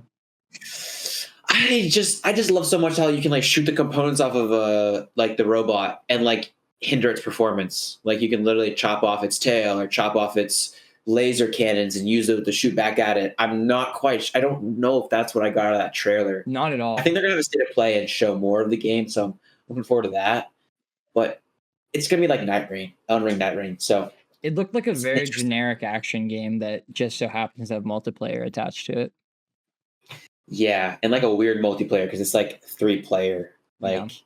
it's just such a odd number. I sent it to you because I was like, I know you'll be excited about this, and I'll get it if you want me to, but I think it looks bad. I don't know if it necessarily looks that fun. Like, is it going to be a game that you go back to all the time? Like it's trying to be a live service game. Like, I just don't quite see that. Yeah, no. Maybe it's one that we wait to see it come out, and then we see how like it performs Yeah. or something like that. There is like a story mode to it though, so it's not entirely like live service. So Which is I guess weird. it has that going for it. Yeah, All right, that's all. Though. Skyla? All right, Zach, Yes. what have you been watching? I don't think a whole lot. We're caught up on Fire Force. We're caught up on JJK. Did you guys catch the non-manga moment in it? and it's because of a meme. There's a bit that happened in who watched the episode? Everyone? Oh, JJK? Yeah. Okay. I have. Cassie, have you? No, but it's okay. Okay, I figured so, but I wanted to ask in case. There's a bit in the episode that wasn't in the manga, and it's in it. They put it in the episode, and I don't have proof about this. It's like the Dexter meme where it's just like I can't prove it, but I know The bunny? Yeah, that's what it is. The bunny was not in the manga. And Megami just touched the thing himself. Normally, he just ran over to it and poked it. But in this episode, they had Kirara do her like really cool coin animation to stop him, just so that the bunny could have an aura moment. It was awesome. Dude, Bunny 237 is the same one that beat Toji's ass. He is. And I can't prove it, but it's him. It's the same one. It totally is. And that's what it made me smile so hard. I was like, I love this. This is awesome. Dude, that bunny is like my third favorite character. He's my favorite character. Not third favorite. He has to be my third favorite. It's Tota Hikari Bunny. That's it. There was another one because Megami lifts up his shirt to reveal his entire 15, 17 pack that he got. That's instead of just a little bit, just to show he has the thing. He does the Chozo. It's not nearly as bad as Chozo's though, because like in the manga for Megami's, you still see a bit of a six pack. They just put like so much more detail in the anime for it. But for Chozo's scene, barely lifted up his shirt. But then in the anime, bro, guy took off his entire clothing. It was awesome. They know what the people want. Yeah, exactly. They do. That's the reason we're watching, obviously. Come on. Yeah, I'm glad it was the bunny because I was going to talk about the bunny if you didn't. I'm happy I'm not the only one. I made a dude. I love that bunny. Whenever I watched it with Caden, I was like, dude, that's the same bunny. And I like before like I saw any of the memes, I was like, dude, that is 100% the same bunny. And Caden's like, that definitely is. 100% is. Sorry for doing that. I couldn't see my board. So I played a bit of Prototype. I talked about it last week. That game I was telling these guys about it about an hour ago. But it's basically just the Incredible Hulk game, but like essentially Venom, kind of. It's pretty fun. I like it. If you have an Xbox 360, I do recommend it because it's only like $8. The other stuff I played a lot of Black Ops 2 Zombies specifically on town, just because my week was actually pretty busy. So like by the time I settled down and like had time to play video games while Gia was doing homework, I just had like an hour. So I was like, you know what? I'll play some zombies. So I did that for a little bit. Plus, it was nostalgia. And, like, it's better. Like, everyone and their mom is like, oh, dude, back whenever I was a kid, things were better. But, like, I was always on the idea that, no, it's the same. Like, Modern Zombies is still good, but it's not. Like, Black Ops 2 is just, the system is better. The maps may not be as good, but the system is, like, so much better. It's crazy. Which is wild to say because I think this game is, like, almost, 18 years old, something like that. I'm around. It's crazy. Too old. We're living in the time in which the future of Black Ops 2 was, which is wild. Isn't that crazy? Did you guys think about that? That is insane. Yeah. What? Yeah. It's not how I imagined. It's not how I imagined it. Yeah, no, it's not how. Black Ops 2 released in 2012. 14 years. That's still a lot. Yeah. It still is crazy. That is. Nuketown 2025. That was the big deal in that game. Cool. Other stuff. Gachi Yakuta. Me and G have 2 episodes left. That show is quite good. I like it a lot. I really like Rudo. I like where they're going with the show. It is like a Friends thing, but it's like it's better than it normally is. Well, mainly because like the show is about like putting love into things anyway, so like it just makes sense to me. It's just also a really fucking good show. Great stuff. Other than that, nothing really. A lot of Rivals, and I wrote Iron Lung on my board because I was hoping I would have seen it, but I'm not. And my plan is to go see it next week, so I won't even. No, I would. I probably will be able to tell you guys my opinion on Iron Lung next week. So hopefully, I guess you'll see. All right, I'm done. Cassie, what have you been watching? Honestly, not that much. You know, for being on a film cast, you'd think I would watch more films, but did you at least finish Harry Potter? No.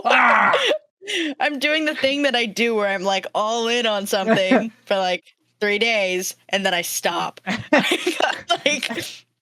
15 minutes into the 5th movie. I'm like, I'm bored. You can't even finish a movie series. No. Well, we'll see if I get there. We'll see. You never know. I like the 5th one. Yeah. I mean, I know I like it. I just have to sit down and watch it. But I need to have the want to do that. It's my personal flaw, you know. I'll get better. Sorry. Oh no, it's okay. I'm trying to think. As long as you finish the movie for the podcast, that's all that matters.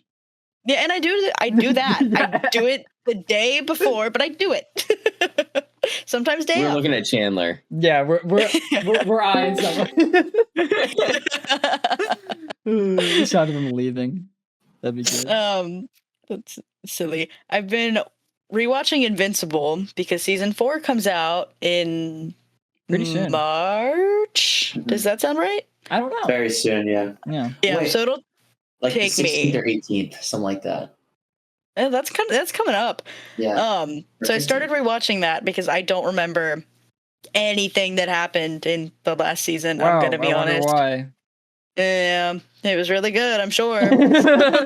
Maybe it's because half the fucking season is about how they should go get a house, or whether or not they should get a house and live together. I don't know. It's awesome. I honestly don't remember that, but now that you say that, I'm like, oh yeah, yeah. But the animation looks a lot better. I watched the trailer the other day. The animation looks really, really nice for season 4. So I'm hoping that they didn't just cherry pick what they put in the trailer. And I mean, they probably did. So maybe, I don't know. Yeah. I've been playing a lot more games than I have been watching stuff. Rivals, always. Me and Rivals. I hit Celestial on my main, and so I've just been messing around on my alt account now. I got that up to Diamond 2, I think. That sounds right. So, been playing a lot of that. What else? I've been playing Hogwarts Legacy, like, a little bit. I'm also kind of bored of that. I don't know if I'll come back to it. I'm trying to think if there's anything else. Like, I think that's kind of it. Oh, I bought Mario Kart for the Switch. I've been playing that because our power went out last night for like 3 hours. I was like, Mario Kart? Mario Kart 8, because I just have the Switch one, so that's the only one I got. But I bought the DLC for that because I wanted Coconut Mall really bad. But no, my power went out for like 3 hours last night, and I was like, oh my god, I'm tweaking, I can't play Rivals. And then it was like, I never wanted to play Mario Kart so bad in my life, so I used my hotspot on my phone, and I bought and downloaded Mario Kart, and that's what I did instead of playing Rivals. Yeah, that was fun. Yeah, I think that's pretty much it. That's all the important stuff. Yeah, not a whole lot this week. So, Chandler, what have you been watching? Well, thanks for inquiring, Sky. Always. We're getting close. I'm gonna fail again. Okay, I'll be quick. There's like some things I think I forgot to mention that I've been watching. So retroactively, I watched Marvel Zombies. Remember that today during our little dinner or whatever. Mm-hmm.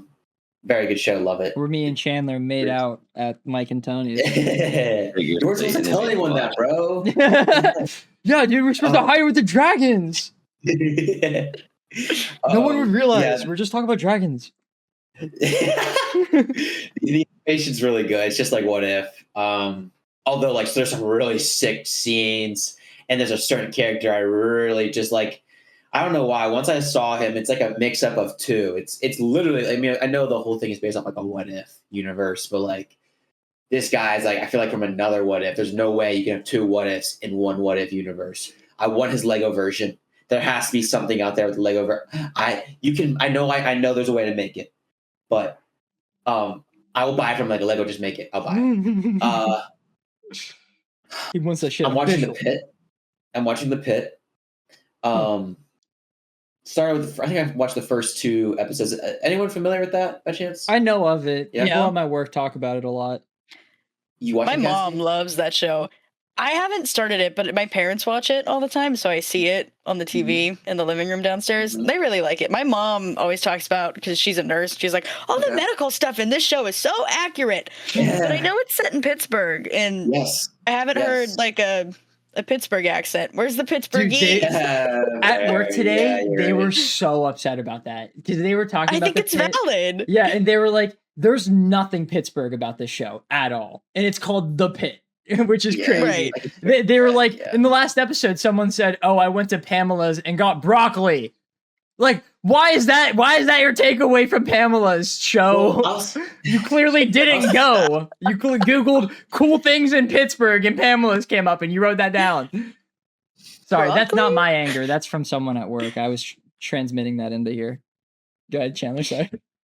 I'll say it's not called the Pit because it's in Pittsburgh. There is actually like a reason. I was being ignorant. I'm sorry. No worries. I mean, I'd assumed it was that. I'm sure it is like a play on words, of course, but no, like the show does not have anything to do with that per se, or at least not that I know of so far. But it's really good. It's like it's not really like a drama show by any means, which is like what a lot of like medical shows are. Like, of course, like Anatomy and a couple like Good Doctor and stuff like that. It's like, and also every episode is like an hour, give or take, and it is like all 8 episodes, however many there are of one day. Every episode takes part of 1 hour per day. No, not per day, of that one day. So it's really cool. Like you watch like the whole season, it's like the whole day. Exactly, it is a shift. That is cool. So yeah, it's very unique because it shows off starting at 7 a.m. And you can so I'm assuming characters are going to come in and go out. But yes, I think it's a really cool concept, and it's just it is just fun. It's thrilling. There's so much going on, and you like learn the characters and like it's not like completely avoid of drama and like tensions. Like you just learn that through banter and just helping patients and stuff like that. It's really well made.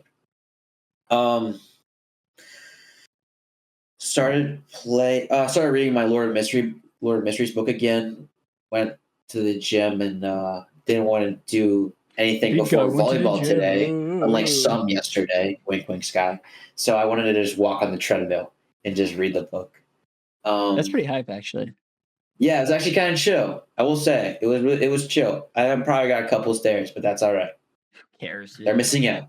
Yeah. What else? They don't know you're the GOAT. I think I talked to y'all about Cairn a couple months ago. Like I played the climbing demo. game.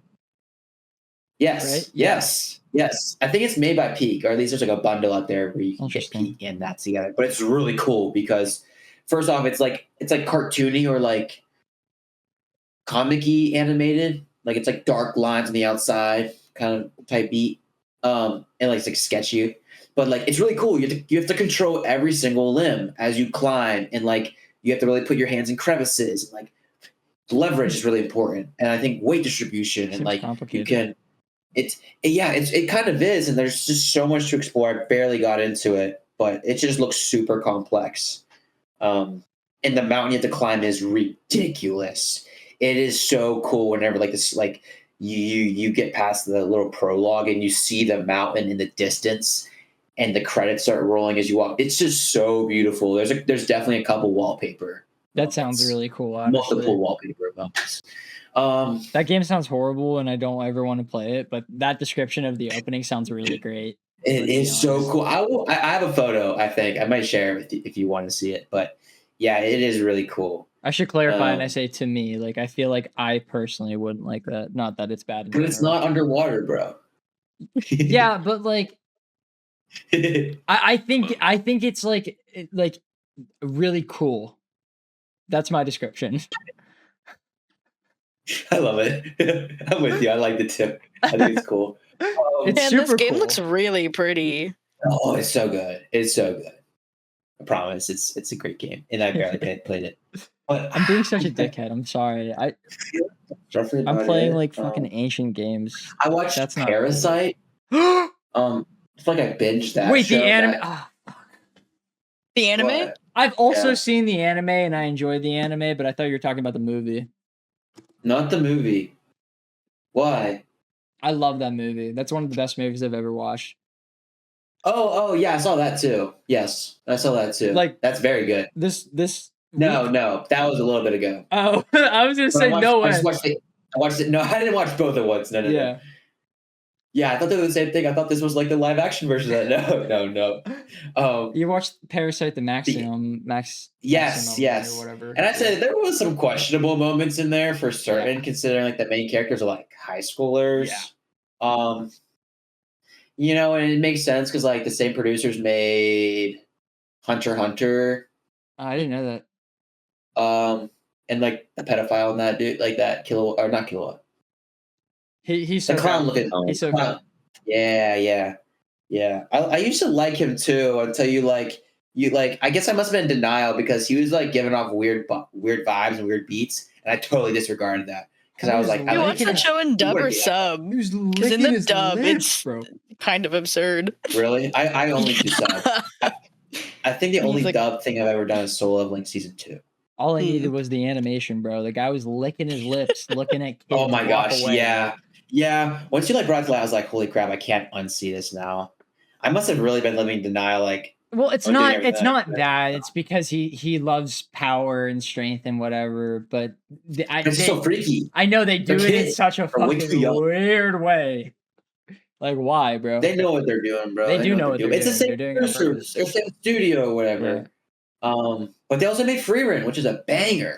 I haven't seen that yet. Oh, I did like bro. Parasite though. I thought Parasite was pretty fun. It is good. It is good.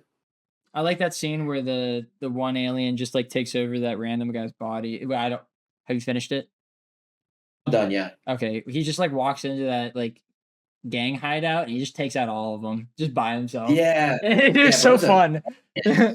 Yeah, he wasn't It- insane. He went It was somewhere. just a nobody too. He just like went into some random goober and just was like, "I'm gonna take out this." Yeah, well, he looked like some like buff dude, but It it was was like a that buff dude, but- Yakuza. Yeah.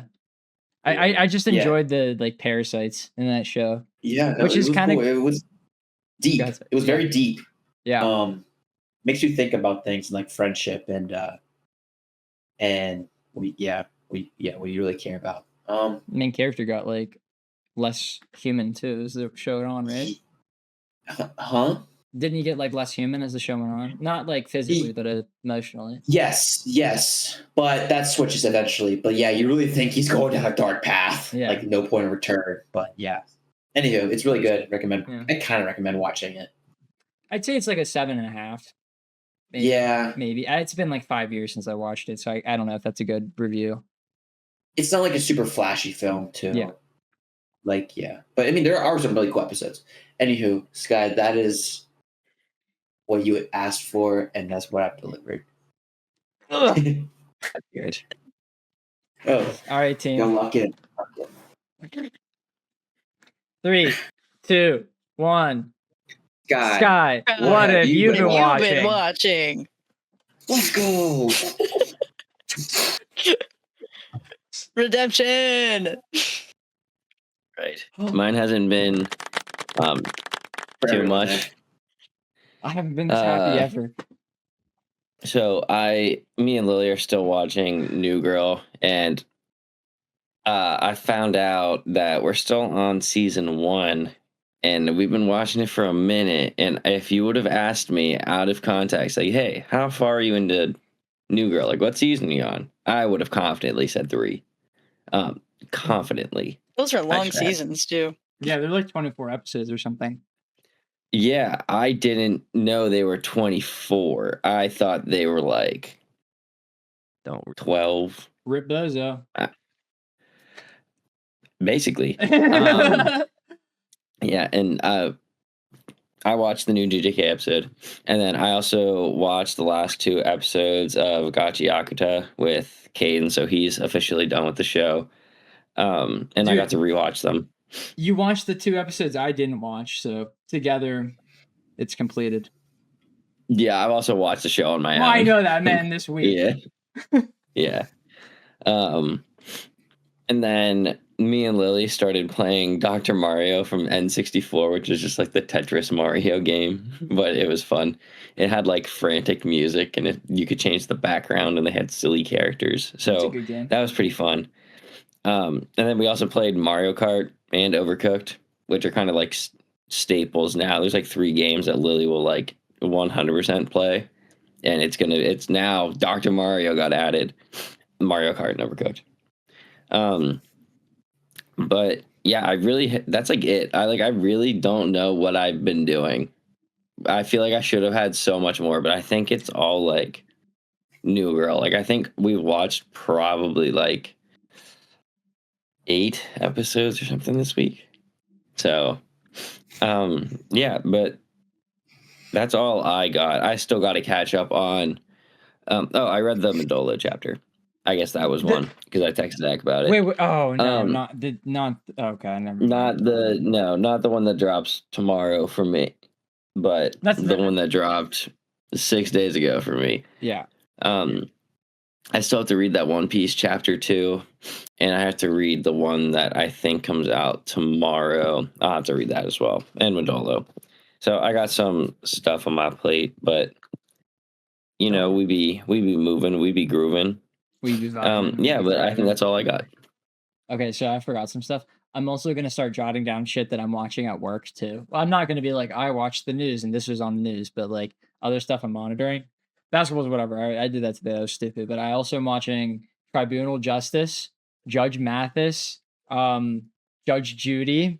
What's another one that was on? There's the People's Court. Yeah, those are the 4 that I usually tend to go to whenever I don't have work going on. I'm just like, these are on my station.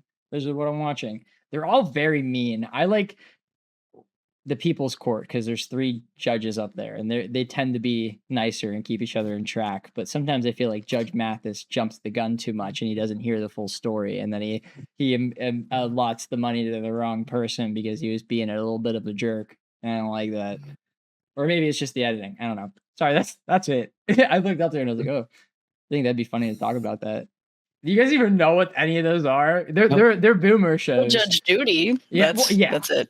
Yeah, that's they're boomer shows, but sometimes they're funny. Sometimes they say some weird shit. Like some lady just like walked on and just immediately started fighting the other person, and then was like, "You see what this person is?" And Judge was like, "You fought her, dude. Like, yeah, I'm not on your side here." It was really sorry. It's so stupid. All right, whatever. Skylar, take us away. All right. Well, if you stuck around this long, let us know what you thought about How to Train Your Dragon 2.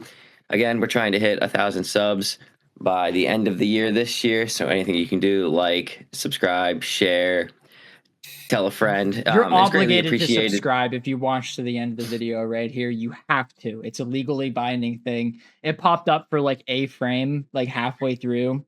But you looking at it was signing the contract of you having to subscribe if you make it to this specific point. Well, you heard the man. Sounds like you're subbed, so we appreciate it. And next week we will be doing How to Train Your Dragon 3. So again, let us know if you liked what we thought about How to Train Your Dragon 2, if we're wrong, if we're stupid, if Chan's just completely off mark. Just let us know. But either way, we'll see you next week with How to Train Your Dragon 3. Did he even say anything controversial this entire? That's my favorite part. Cool. I probably deserved it for not finishing it. Yeah, so I mean, dude, that guy that was upset at you for the phone thing, I'm gonna be honest. So upset, bro. Oh, I cannot. I'm eager to see what's gonna happen, and I'm gonna defend that. I'm gonna defend me as me without them thinking it's me. If that makes sense. I get it. I love it. I get it. I defended myself, even though my username says Chandler Dameron.